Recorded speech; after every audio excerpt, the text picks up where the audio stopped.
नमस्कार, राष्ट्र की बात के साथ मैं हूं मानक गुप्ता। आज बात करेंगे यूपी की सियासत की। पीएम मोदी और सीएम योगी अलीगढ़ में थे।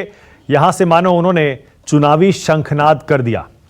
वहीं आम आदमी पार्टी भी अपना चुनावी अभियान शुरू कर चुकी है, वो भी अयोध्या से तिरंगा यात्रा निकालकर। आज इसी पर होगी बहस, लेकिन पहले आज की 10 बड़ी खबरें।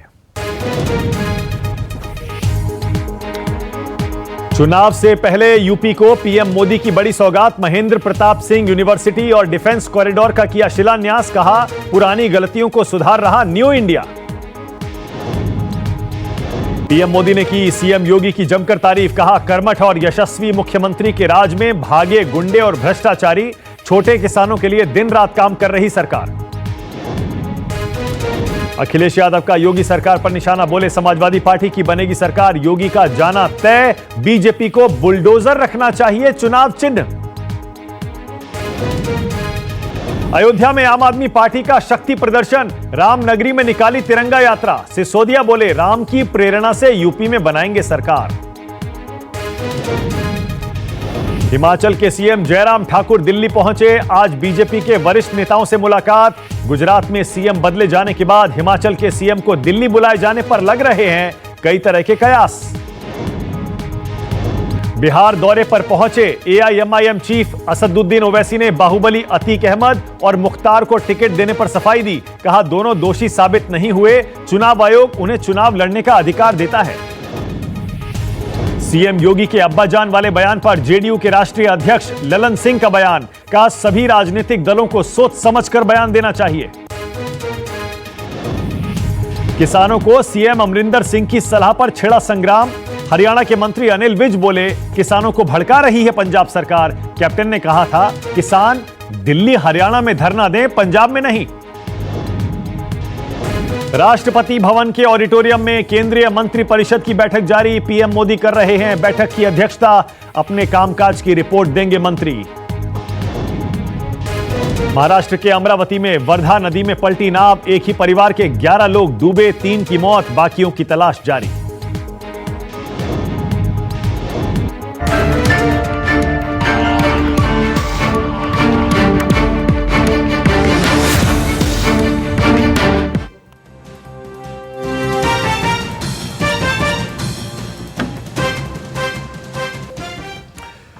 आइए अब यूपी की बात करते हैं, क्योंकि आज वहां जैसे मोदी और योगी ने चुनावी शंखनाद मिलकर कर दिया।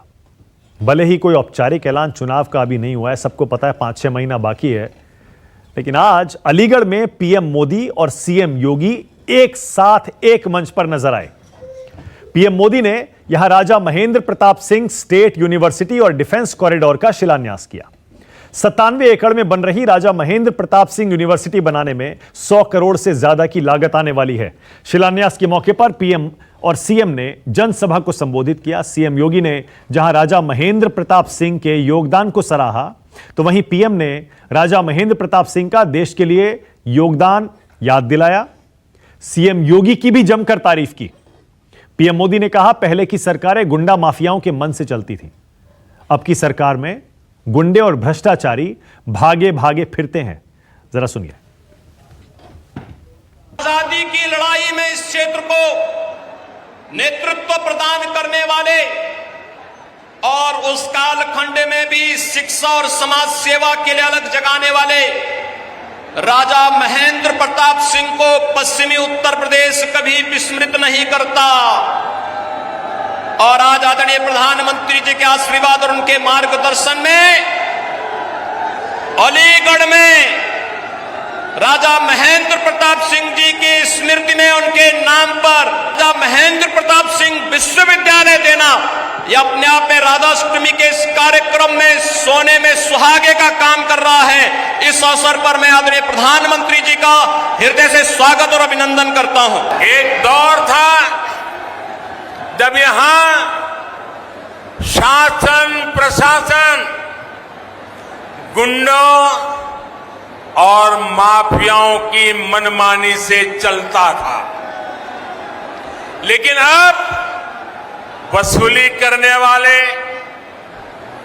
माफिया राज चलाने वाले सलाखों के पीछे है।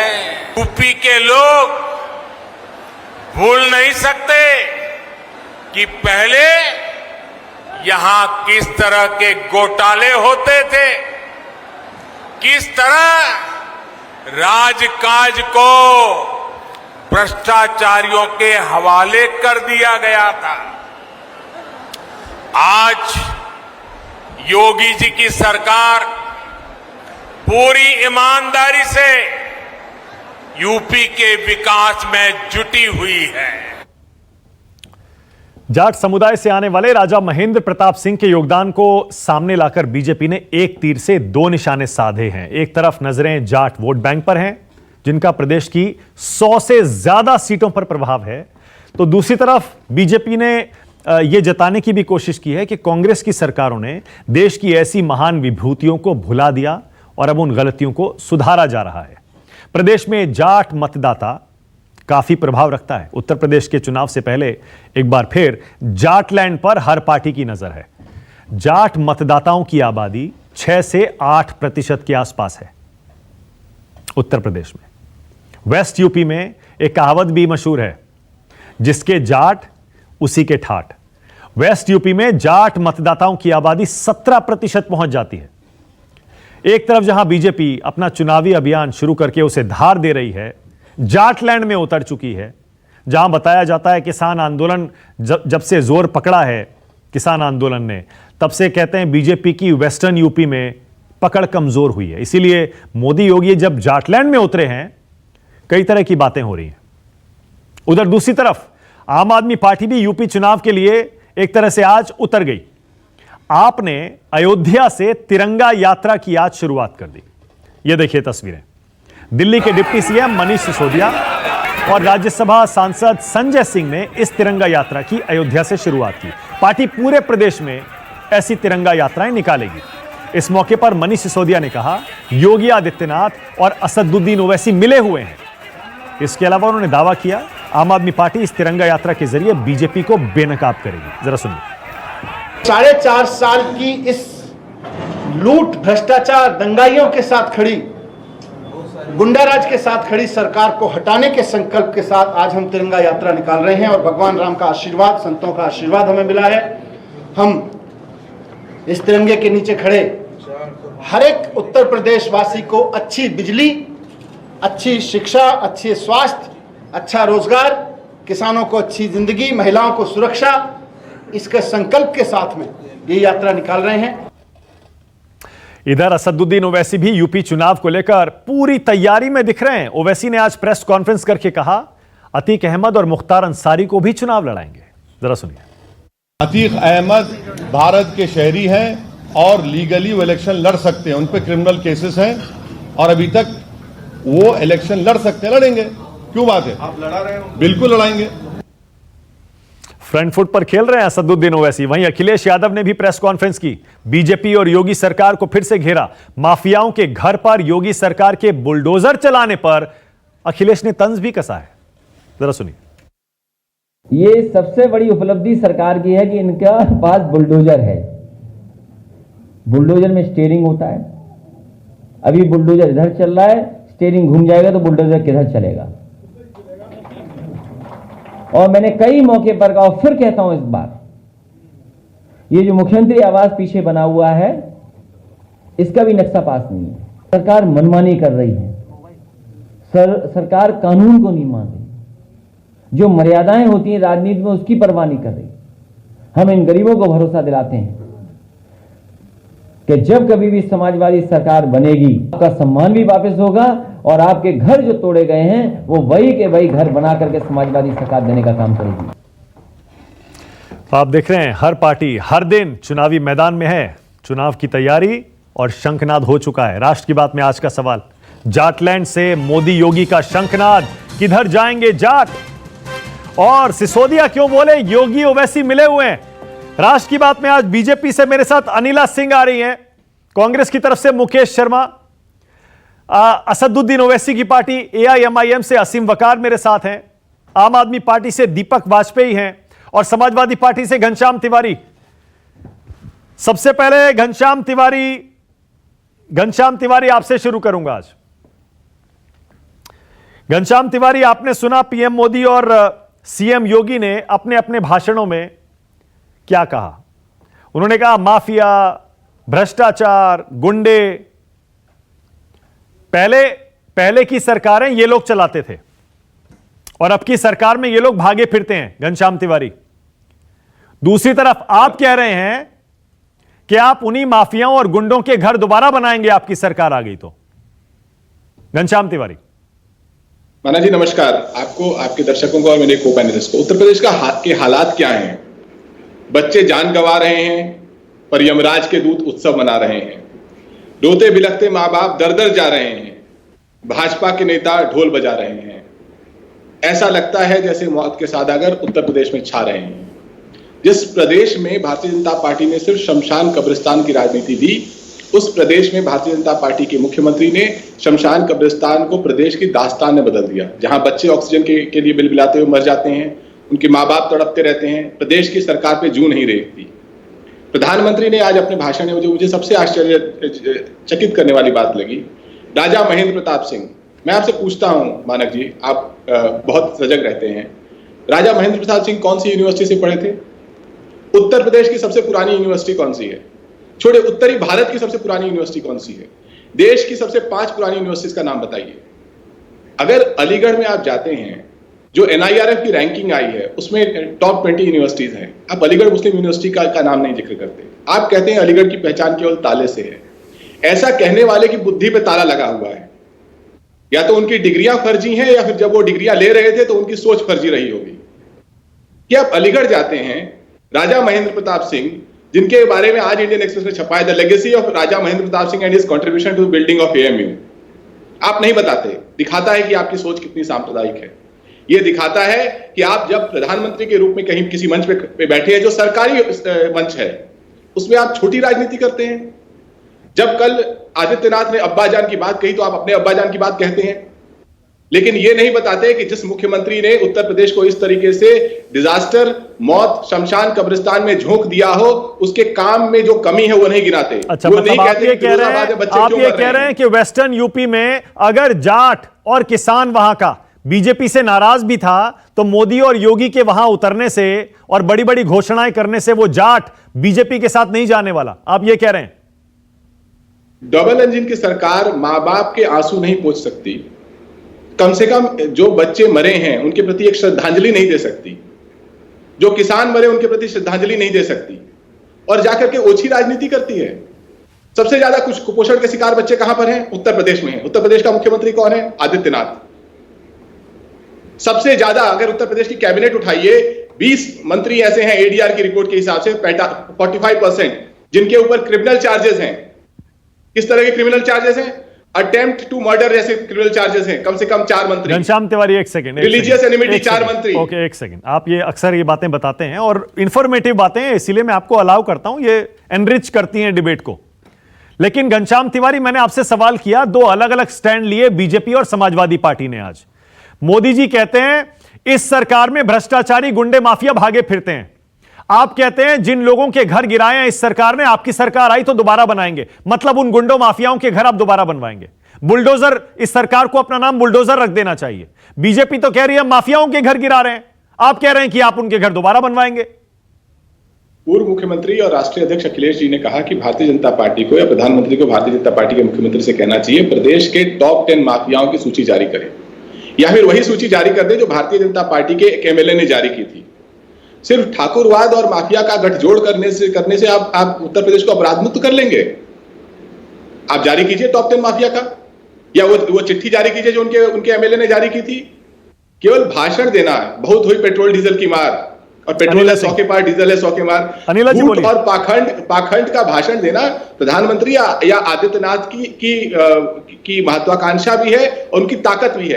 अनिला जी, पहला सवाल ये, घनश्याम तिवारी आमतौर पर बहुत सधे हुए शब्दों में बोलते हैं, आज मैंने उनको टोका नहीं, आज बड़े गुस्से में लग रहे हैं, बड़े कड़े शब्दों का इस्तेमाल कर रहे हैं आज घनश्याम तिवारी। अनिला सिंह, ऐसा क्यों लगता है आपको? अनिला सिंह, मानक जी, शुरुआत ही इतनी घटिया कविता से करी, पता नहीं इन्होंने खुद ने लिखी है या किसी और ने लिख कर दी है, और इन्होंने भारतीय जनता पार्टी को या भारतीय जनता पार्टी के मुख्यमंत्री को या भारतीय जनता पार्टी के लीडर्स को यमदूत कह दिया।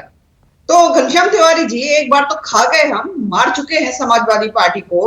और अगर मैं देखूं तो 14 में भी मारा है, 17 में भी मारा है, 19 में भी मारा है, 3 बार मार चुके हैं। 22 में तो ऐसा मटिया मेट करेंगे ना आप लोगों का, जिनको आप यमदूत बुला रहे हैं, कि आपके होश फाख्ते हो जाएंगे। एसी कमरे में बैठकर जो राजनीति करते हैं और गिना रहे हैं, आप लोग वो हैं जो लोग अतीक अहमद और मुख्तार अंसारी जैसे लोगों को पालते पोसते हैं। नोएडा में रहती हूँ और न्यूज 24 का स्टूडियो भी नोएडा में है। मुझे नहीं मालूम नोएडा की कितनी जानकारी आपको है कि नहीं है। नोएडा इसलिए कह रही हूँ क्योंकि सारे के सारा मीडिया यहाँ बैठता है और ये भी जानते हैं कि यहाँ पर उद्योग कौन सा पनप रहा था, सबसे ज्यादा पनप रहा था अपराधियों का। ताले लग गए थे इंडस्ट्रीज में, लोग बंद कर करके इधर उधर क्या गोवा जा रहे थे और क्या उत्तराखंड जा रहे थे, यहाँ पे काम नहीं कर पा रहे थे। ये सत्यता है समाजवादी पार्टी की। बात करते हैं, ये वो मुख्यमंत्री है जिसने ये नहीं देखा है कि कौन बाहुबली है, कौन डरा धमका कर पैसे देकर गुंडागर्दी करके वोट डलवा कर अपना कैंडिडेट और खुद जीत सकता है। हम वो है, काम करते हैं और सीधे बोलते हैं। और चुभती है ना, बातें चुभती हैं। और कितना जानते हैं हम जाटों के विषय में, कितना जानते हैं पश्चिमी उत्तर प्रदेश के विषय में, कितना जानते हैं राजा महेंद्र प्रताप सिंह जी के विषय में। आपको कुछ भी लज्जा नहीं, आपको से मतलब है समाजवादी पार्टी। आप व्यक्तिगत रूप से मत लीजिएगा, व्यक्तिगत रूप से तो मैं कह रही हूँ बेहद घटिया कविता का प्रयोग किया था आपने शुरुआत में। तो यमदूत तो हम भी बैठे हुए हैं ना। मैं यमदूत नहीं अगर दिखाई देती हूँ तो बोलो यमदूत। तो सीधी सी बात है, मैं धन्यवाद देती हूँ अपने देश के प्रधानमंत्री जी का, मैं धन्यवाद देती हूँ अपने उत्तर प्रदेश के मुख्यमंत्री जी का कि एक बहुत लंबे समय से लोगों की चाहत थी, इच्छा थी कि राजा महेंद्र प्रताप सिंह जी के नाम से वहां पर यूनिवर्सिटी हो। ये वो है जिन्होंने समाज का उत्थान के लिए। अनिला जी, तो आपको लगता है कि वेस्टर्न यूपी में ये रैली करने से और बड़ी बड़ी घोषणाएं करने से, राजनीतिक विश्लेषक कहते हैं कि ये इसीलिए किया आपने क्योंकि वेस्टर्न यूपी में जाट और किसान नाराज हैं किसान आंदोलन की वजह से, तो डैमेज कंट्रोल हो जाएगा क्या? देखिए, मैं आपको एक चीज बताती हूँ। अगर जाट कौम के विषय में कोई थोड़ा बहुत भी ज्ञान रखता है, वो ये जानते हैं कि बेहद मतलब जय जवान जय किसान का अगर नारा कहा जाए तो शायद बिल्कुल 100% खरा उतरता है जाट कौम के लिए। आपको एक ही परिवार से किसान भी मिल जाएंगे और एक ही परिवार से जवान भी मिल जाएंगे, यानी सरहद पर मां भारती की रक्षा भी करते हैं और धरती चीर कर अन्न भी उगाते हैं। तो यहाँ पर जो ऐसी कौम है जो जवान भी है किसान भी है, तो सीधी सी बात है वो भारतीय जनता पार्टी के साथ ही है और रहेगी। राष्ट्रवादिता के नाम पर एक ही एक राजनीतिक दल है आज की तारीख में भारतवर्ष में, वो है भारतीय जनता पार्टी। तुष्टीकरण की राजनीति बिल्कुल भी नहीं। जो लोग उछल जाते हैं 10 फुट अब्बा जन का नाम सुनकर, उनको 10 फुट नीचे दफना देंगे इस बार भी। कान खोल के सुन लीजिए तिवारी जी, यादव जी की पार्टी जो है ना 10 फुट नीचे दफनाएगी, जिसको आप यमदूत बोल रहे हैं। और राजा महेंद्र प्रताप सिंह के बारे में अभी तक लोग जानते ही नहीं थे, अब जानने लग गए ना। परेशानी हो रही है ना, आपको लग रहा है कि भैया पूर्वांचल में और अवध क्षेत्र में जो यादव जी की पार्टी के बहुत सारे लोग वहां पर उछल उछल कर कह रहे थे कि हम आएंगे, यहाँ किसान आंदोलन को आप लोग स्पॉन्सर कर रहे थे, अब तो सब पे पानी फिर गया। जाके देखिए टिकैत साहब से। आपने मुख्तार अंसारी और अतीक अहमद का जिक्र किया। आसिम वकार, अभी राउंड 2 आऊंगा घनश्याम तिवारी लौट के, उसके बाद दीपक वाजपेयी आ रहा हूं। आसिम वकार, ये जिस मुख्तार अंसारी और अतीक अहमद पर अनिला सिंह निशाना साध रही हैं, आप उन्हीं को टिकट दे रहे हैं, बाहुबलियों को, अपराधियों को?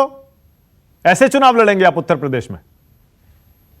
ये तो हम टिकट दे रहे हैं, लेकिन हमारे टिकट के लेने के बाद वो जाकर उत्तर प्रदेश में नॉमिनेशन करेंगे और उनके नॉमिनेशन को उत्तर प्रदेश सरकार और चुनाव आयोग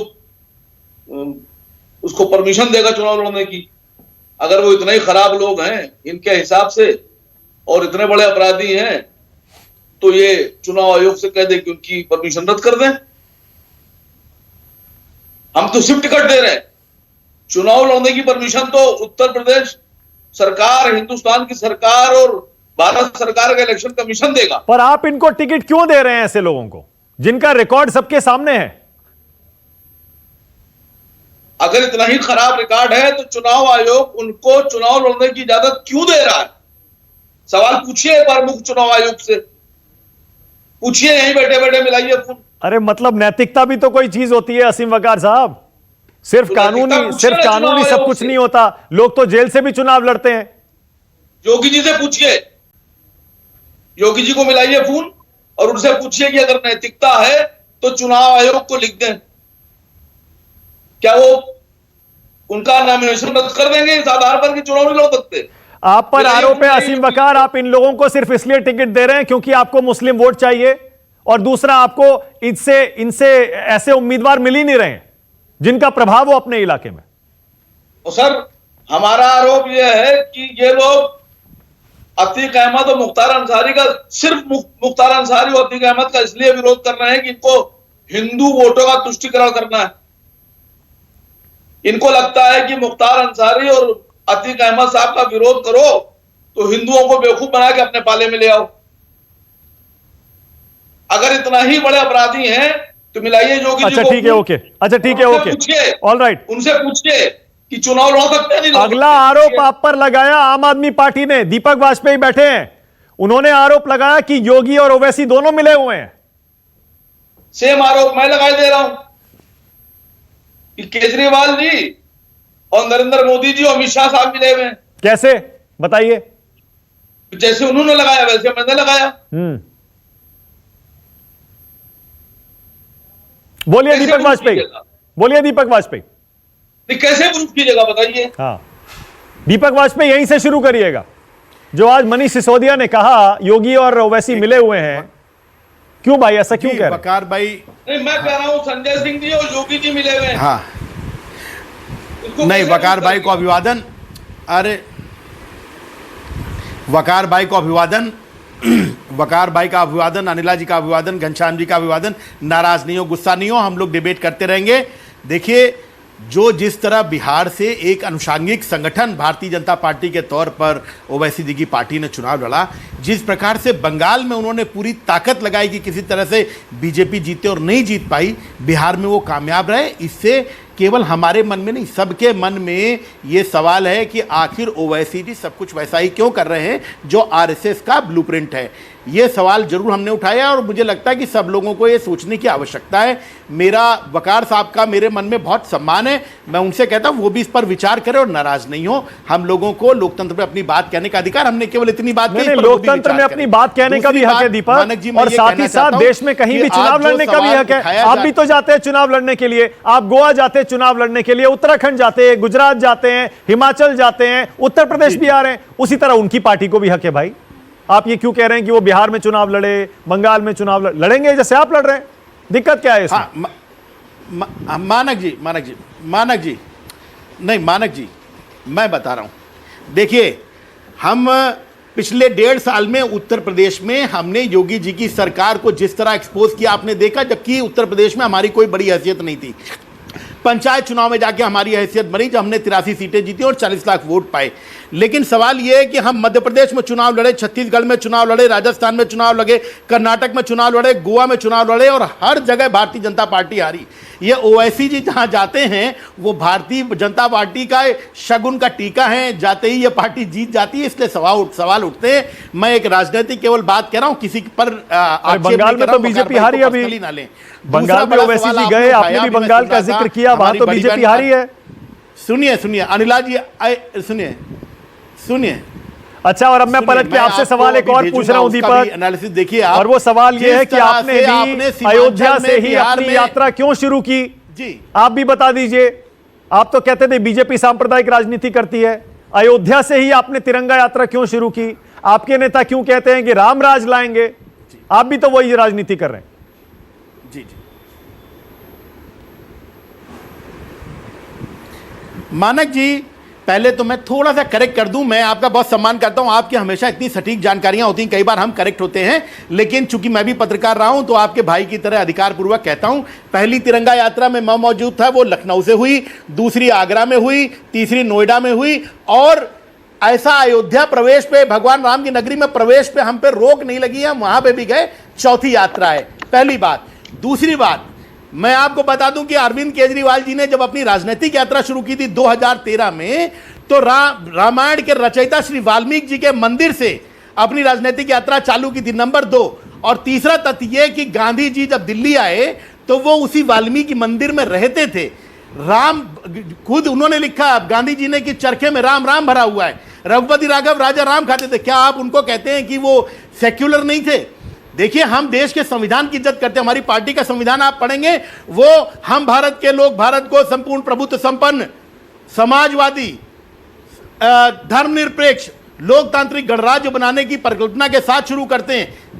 तीन न्याय, सामाजिक, आर्थिक और राजनीतिक न्याय, 5 तरह के अधिकार, 2 तरह की बराबरी और 2 तरह की बंधुता जो हमारे संविधान में कही गई है, उस पर हमारा संविधान बना हुआ है। राम के मंदिर किसी मतलब हमारे जाने पर रोक नहीं है। हाँ। हम उस प्रदेश से आते हैं जहां पर रामचरितमानस में कहा गया है कि पुत्रवती जुबती जग सोई, रघुपति भगत जास सुत होई। ये हमारे जीन्स क्या में है, बात तो उस पे है? राजनीति नहीं करनी है। क्या बात देखिए, है? भारतीय जनता पार्टी और हमारी बहुत राजनीति में बढ़िया, छोटा सा फर्क है। मजा आ गया। बड़े सम्मान के साथ सुनिए, बड़े सम्मान के साथ, बड़ी सम्मान के साथ एक बात कहता हूं। हाँ। सुनिए हाँ। सुनिए, एक बात कह रहा हूं। आज मैं भारतीय जनता पार्टी में हमारी बहन से एक सवाल पूछता हूं।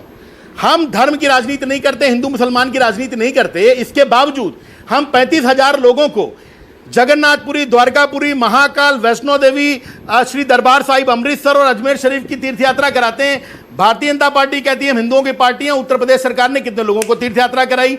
1100 मानसरोवर यात्रियों की हर साल हम सेवा करते हैं, 1100 कांवड़ कैंप लगाते हैं, 175 हम यहाँ पर छठ पूजा के हमने घाट बनाए जो 75 थे जब हम सरकार में आए। ये सरकार का दायित्व ये राजनीति करने के लिए नहीं है। अरविंद केजरीवाल हर परिवार के बड़े अनिला सिंह जवाब दीजिए, उसके बाद मुकेश शर्मा के पास जा रहा हूं। मुकेश शर्मा भी आ गए हैं कांग्रेस की तरफ से। पहले अनिला सिंह जवाब दीजिए। हम इतना काम कर सकते हैं। हिंदुओं की पार्टी बन गई क्या? देखिए दीपक वाजपेयी क्या कह रहे हैं, रामचरितमानस सुना रहे हैं। एक सवाल और। हाँ मानक एक सवाल, मानक भाई एक छोटा सवाल और।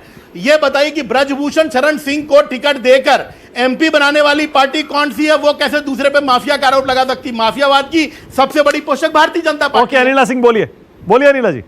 देखिए एक चमत्कार तो हो गया जब से भारतीय जनता पार्टी 2014 से सत्ता में आई है, केंद्र में और उत्तर प्रदेश में आई है।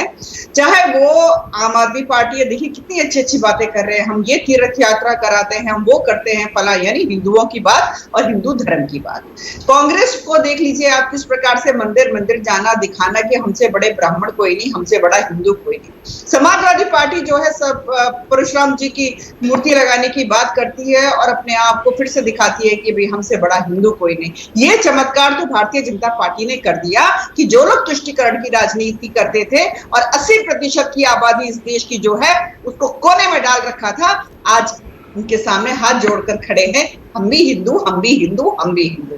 और आस्था के विषय में आप मुझे चैलेंज करेंगे क्या दीपक भाई? भारतीय जनता पार्टी तो पर्याय है आस्था का, तो सीधी सी बात है। चाहे वो नाम बदलने का आप बात कहते हैं तो ठीक है, हम वो हिम्मत भी रखते हैं। फैजाबाद को अयोध्या है ना, इलाहाबाद को प्रयागराज करते हैं। और चाहे आप देखें, और सबसे बड़ा उदाहरण रामलला का मंदिर, कितने लोगों ने शहादत दी है आपकी पार्टी से, कितने लोग जेल में गए हैं, कितने बड़े, क्योंकि अभी तो आपकी बिल्कुल पैदा हुई है पार्टी। भारतीय जनता पार्टी का कार्यकर्ता, चाहे वो लीडर रहा है, चाहे छोटा कार्यकर्ता रहा है, शहादत भी दी है, जेल भी गए हैं। तो अब आप देख लीजिए, चाहे मथुरा नगरी हो, चाहे वृंदावन हो, चाहे काशी हो, जिस प्रकार से पूरा बुद्ध सर्किट है, चाहे रामायण सर्किट है, हर चीज देखिए हम कर रहे हैं, करते आए। ओके मुकेश शर्मा, ऑलराइट मुकेश शर्मा, सम्मान करते हैं। मुकेश शर्मा, एक चीज और हाँ बोलिए, हाँ जल्दी।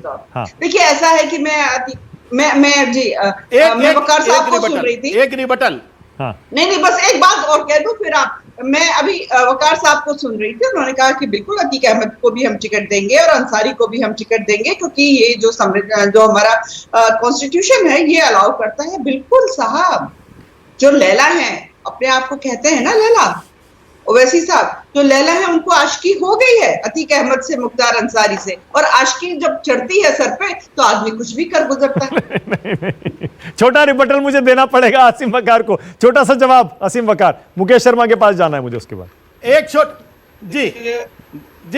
छोटा सा रिबटल मुझे देना है, एक छोटा सा रिबटल देना है दीपक। इसके बाद आऊंगा, पहले जरा मुकेश जी बोले नहीं है, असीम वकार बोल रहे हैं, उसके बाद मुकेश जी के पास जा रहा हूं, फिर आऊंगा। हाँ बोलिए असीम वकार। जी। देखिए अनिला सिंह महिला हैं और एक राष्ट्रीय पार्टी की प्रवक्ता हैं, तो मैं सिर्फ इतना कहूंगा कि मैडम आपसे दुगनी लंबी जबान हम लोग के पास है, क्योंकि आप महिला हैं, इसलिए पहली बार मैं आपका सम्मान कर रहा हूं, वरना 2 मिनट लगते आशिकी माशुकी बताने में और फिर जवाब आप पूरे हिंदुस्तान में जवाब देती फिरती। तो आपसे गुजारिश ये है कि आप महिला हैं नहीं। अपनी गरिमा को बना के रखिए। नहीं, लैला शब्द तो ओवैसी जी ने खुद यूज किया था। नहीं, लैला शब्द, एक सेकंड अनिला जी, 1 सेकंड, एक सेकंड। आसिम वकार, आपको भी याद होगा, आपके नेता ने खुद लैला शब्द का इस्तेमाल किया था। नहीं, मैं तो कुछ बोल ही नहीं रहा हूं। मैं तो कह रहा हूं कि मैंने तो आपका सम्मान किया और मैं चाह रहा हूं कि आप भी अपना सम्मान खुद करें, बना के रखें सम्मान, बहुत बेहतर है।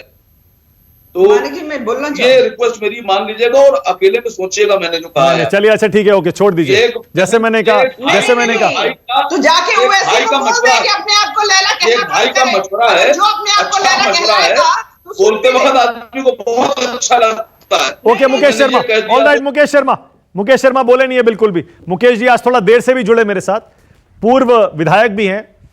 मुकेश शर्मा, हाँ, पहले मुकेश जी इस पर बोलिएगा, आम आदमी पार्टी ने तिरंगा यात्रा निकाली अयोध्या से और वहां पर मनीष सिसोदिया कहते हैं योगी ओवैसी मिले हुए हैं। अभी दीपक वाजपेयी को आपने सुना होगा, पहले मैं चाहूंगा उस पर बोलिएगा, उसके बाद आप बीजेपी पर अटैक कर सकते हैं। मुकेश जी।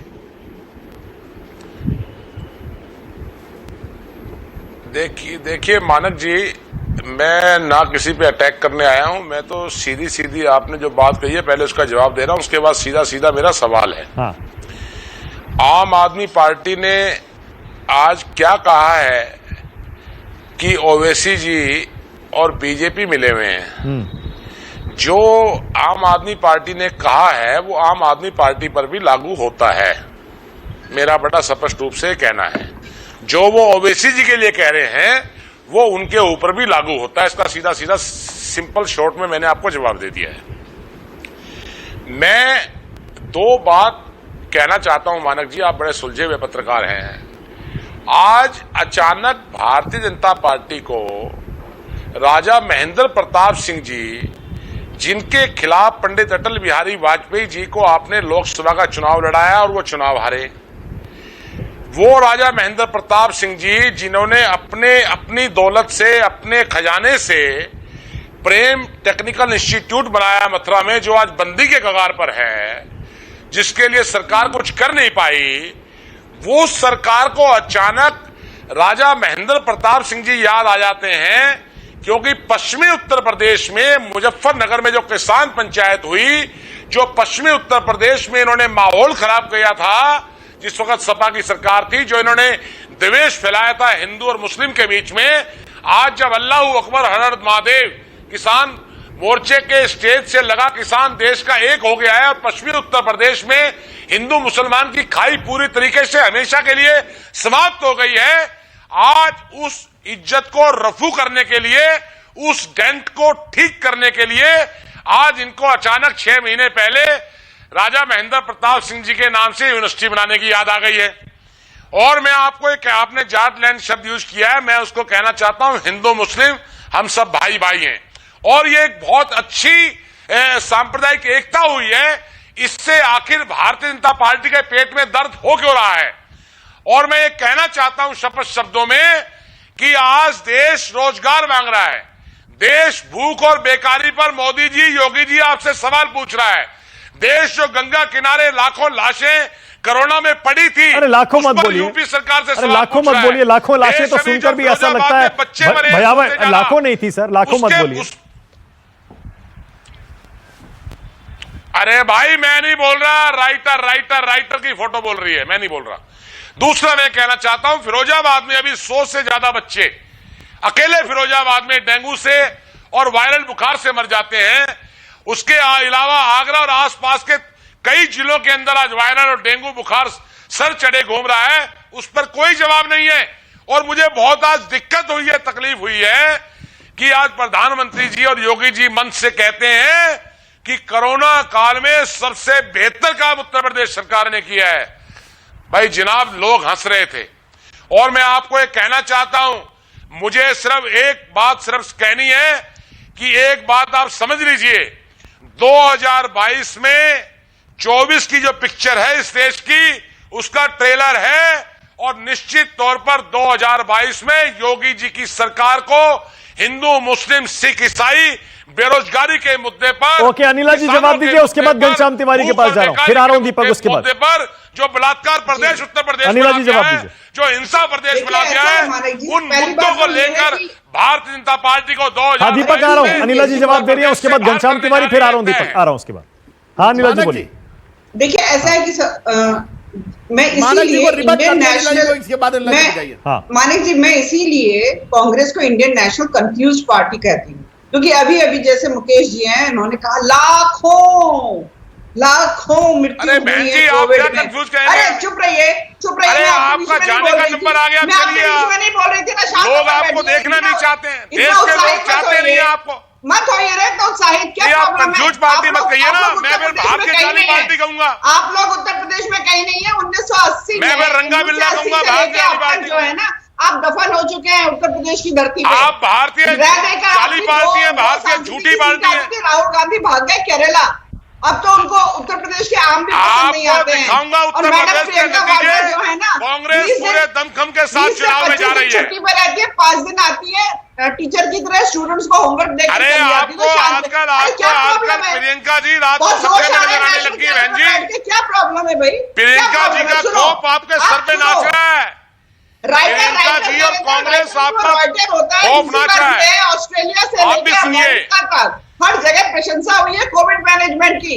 अगर अरे आप बहन जी सुनिए, आपको प्रियंका जी का खौफ, कांग्रेस का खौफ आपके सर पे नाच रहा है। इतना डरो मत आप। हिंदू मुस्लिम एक हो गया, ये कार्ड हिंदू मुस्लिम कार्ड नहीं चलेगा इस देश में। जिन लोगों का okay, no one by one Mukesh ji रुक जाइए एक सेकंड, एक एक करके। अनिला जी कंप्लीट करिए, घनश्याम तिवारी और दीपक के पास जाना है, उसके बाद आगे जाऊंगा। बोलिए अनिला जी, बोलिए।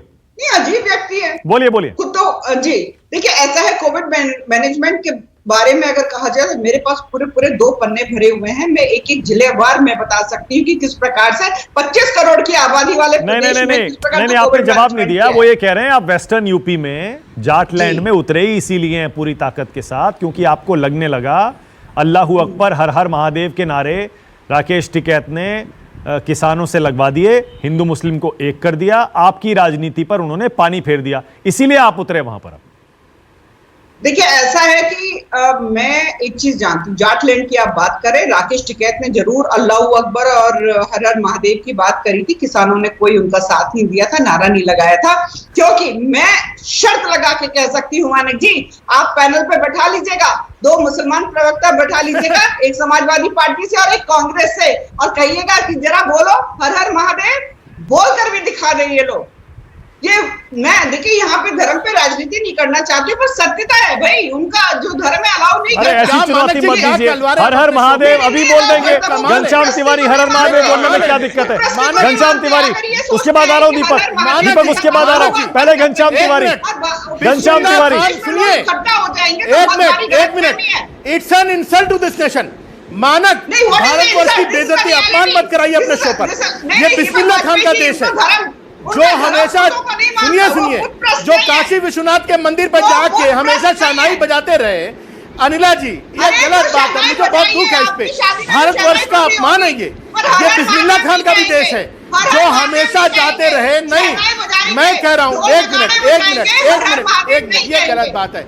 मैं ये कह रहा हूँ, मेरी बात सुनिए। मैं विलायत खान साहब को जानता हूं, मैं अमजद अली खान साहब को जानता हूं, बिस्मिल्लाह खान साहब को मैंने कवर किया है। ये सुनिए, नहीं, ये काशी में काशी विश्वनाथ मंदिर पर जाकर शहनाई बजाने वाले और अनिला जी एक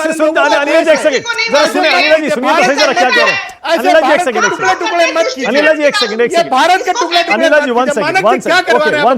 दीपक चुनौती स्वीकार करिए।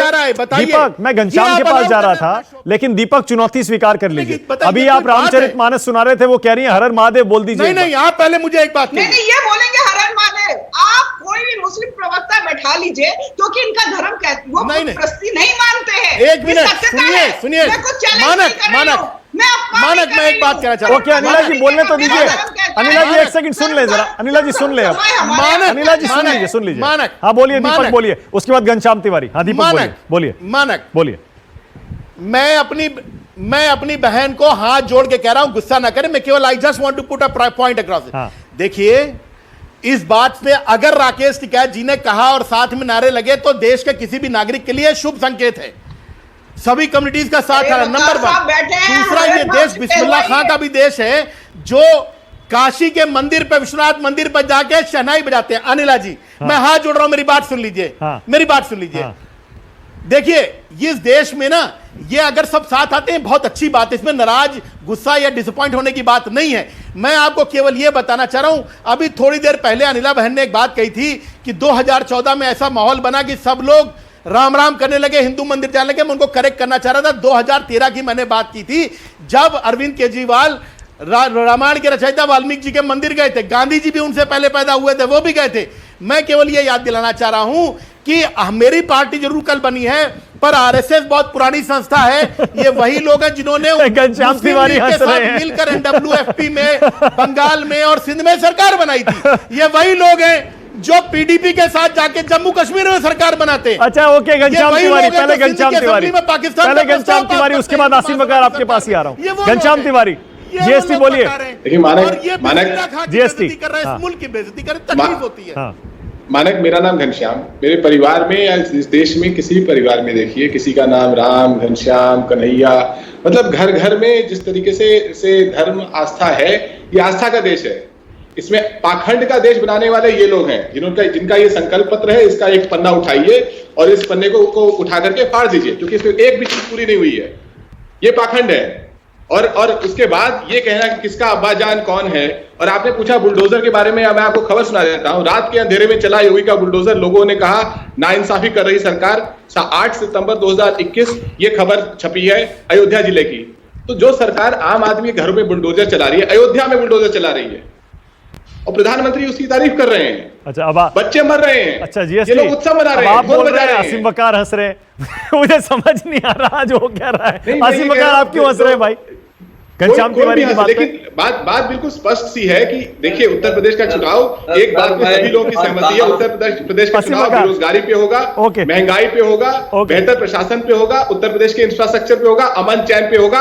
और सिर्फ एक पार्टी, इस बहस में भी सिर्फ एक पार्टी है जो भारत को कमजोर करती है, जो लोगों को हिंदू मुसलमान में बांट करके, उनको लड़वा करके नेता बोलिए जल्दी, वो भारतीय जनता पार्टी है।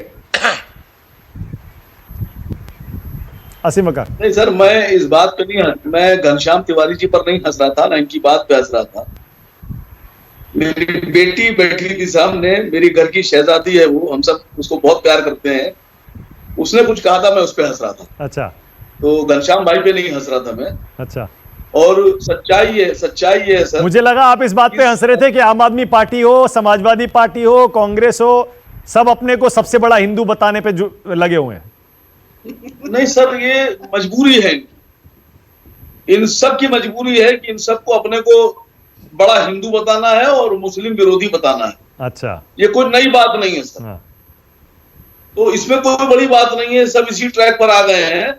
और बीजेपी जानती है कि जिस दिन ये सब हिंदू बताने में कामयाब हो जाएंगे, उस दिन भारतीय जनता पार्टी को मुसलमान करना पड़ेगा। Okay, all right, okay. मेरे पास टाइम खत्म हो रहा है, मेरे पास टाइम बिल्कुल खत्म हो गया आज, लेकिन आज मजा आया इस दिलचस्प बहस के लिए। बहुत बहुत शुक्रिया अनिला सिंह आपका, Mukesh Sharma, Ghanshyam Tiwari, thank you Deepak, thank you Asim Waqar साहब, बहुत शुक्रिया। छोटा सा ब्रेक ले रहा हूं, खबरें जारी हैं।